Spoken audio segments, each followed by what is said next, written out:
যতদিন ধরে আমি অসুস্থ আসলাম এতদিন তো কোনো রকম রান্নাবান্না হয়েছে, আর রান্নাঘরটা এমন কন্ডিশন হয়ে রয়েছে যে আমার আর সহ্য হইতাছে। তো এই কারণে আজকে ফটাফট রান্নাবান্না শেষ করে লেগে গেছি টাইলসটি ক্লিনে। তো টাইলসটি ক্লিন করার লিগে আমি একটা টাইলস ক্লিনার কিনছি। বিশ্বাস করো বন্ধুরা, এত ভালো বিশ্বাস, আমি এর আগে অনেক টাইলস ক্লিনার ইউজ করছি কিন্তু এটার মতো আমি আর পাইছি না। মানে জাস্ট আমি এটা প্রেমে পড়ে গেছি গা। বিশেষ করে কিচেনের লিগে তো এটা 100% একদম, মানে কি কমু, আমার আর কোনো ভাষা নেই। তারপরে অনেক সময় দেখবা ঘরে অনেক এক জায়গার মধ্যে জিনিস থাকতে থাকতে ফ্লোরটা কীরকম একটা কালসাটে হয়ে যায়, এই জিনিসটিও খুব ভালোভাবে পরিষ্কার হয়ে যাবে আর কি।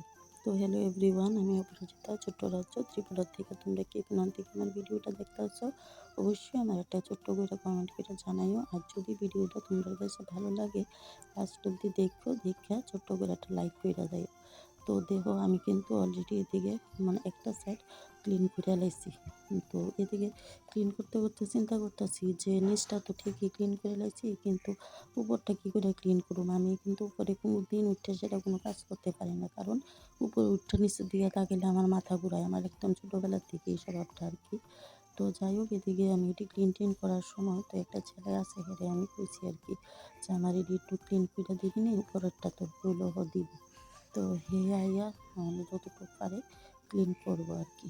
তো যাই হোক, এদিকে কিন্তু বাইরে প্রচণ্ড বৃষ্টি পড়তেছে। তো বৃষ্টির কারণে আজকে অনেকটা কাপড় চোপড় ধুয়ে দিচ্ছিলাম, এটাও ভালো করে শুকাইতে পারতেছে না। একবার বাইরে নিতেছি আবার আনতেছি, আর আমার ঘরের মধ্যেও কিন্তু কাপড় ধোয়ার মতো কোনো জায়গা নাই আর কি।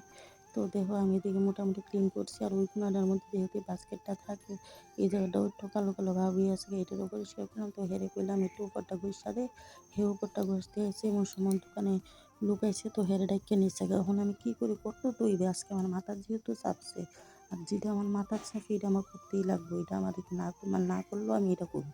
তো কোনো রকম চেয়ার টেয়ার লিয়ে বা হেঁটে হেঁটে এসে ওইটা আমার হাজব্যান্ডকে বসে দেখো নিচটা কিন্তু প্রচণ্ড, নিচের ফ্লোরটা স্ল্যাবটা কিন্তু প্রচণ্ড মানে পিছলা হয়ে রয়েছে। আমার একটু নামানোর চেষ্টা মানে বন্দোবস্ত কইরা দিই। তো পরে হে আমারে কইছে নামাইয়া দিবা।